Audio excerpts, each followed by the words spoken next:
Well, I just got out of a meeting. It was a tough one. The bottom line is sales weren't meeting the numbers, and when you asked the sales guys what the issue was, they said that the lists weren't healthy. They couldn't get enough good contacts. It's an age-old problem between sales and marketing and any kind of revenue attainment goals. I don't know about you, but sometimes when I have those discussions, a coffee certainly helps, and a beautiful patio like this, it puts things in perspective.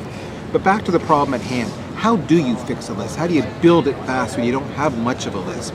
Because the thing is, we're trained to just go buy lists or rent lists, but those lists often are awful. What you want is a massive opt-in list where people have given you their permission. They've said, contact me. It doesn't get any more qualified than that. How do you build it and build it fast? It's really simple. We'll start with some basic processes.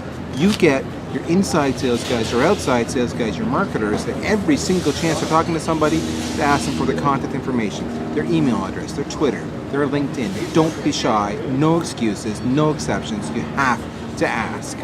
Once that's done, that's half the battle. Next, it's a matter of how fast can I build it. A simple method is to partner with somebody who's got a fantastic brand and a huge opt-in list already developed. So I suggest you do that by doing a webinar. You host it, you incur the costs, you own the registration page, then you do the event together. Your partner promotes it to their list as you do to yours. But the entire list comes back to your registration page. You then have carte blanche access to all the registrations who have now opted in to receive your communications, and you got it because of your partner and their cachet. Huge. Another thing, any content you have on your website, put a registration form there. There's mixed schools of thought. Some say do it, some say don't.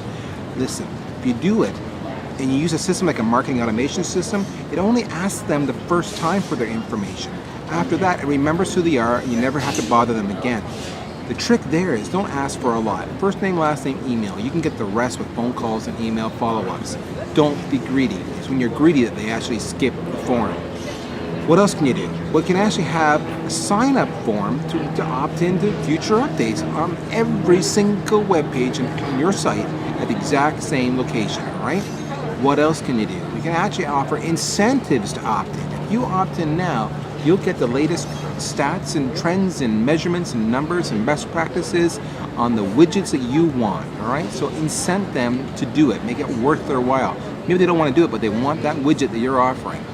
What else can you do? Just talk to them, all right? When you send them the newsletters, the monthly newsletters, the emails, what have you, make sure those emails follow best practices. We talk about that on the site, where you can actually forward to a friend, you can share it, you can like it, you can post it. And that word of mouth goes huge, which leads me to believe to social media. Get out in Twitter about your events. Get out on the LinkedIn and talk about your events. There's entire communities out there that don't know about you, but they're in certain groups, and they will follow you. And if somebody else is saying, I'm going to this event, they believe them, they're influencers, so now they want to go to your event. So the trick there, of course, on social media is get to know the influencers. What else can you do? Go to forums, community forums relative to your space, and then just become active in the conversations. If you do that, then you can actually get them to take you as credible when you say, I have an event coming up. Click here to attend. Huge. The forums are where it's at. Something else to consider about, old-fashioned idea, purchase or rent a list. It actually does work.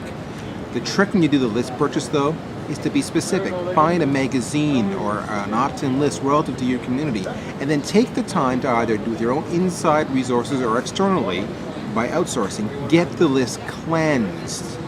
Once that's done, you can actually send the list out based on the terms and conditions. Make sure you don't violate that. But cleansing the list is critical. So, that's it in a nutshell.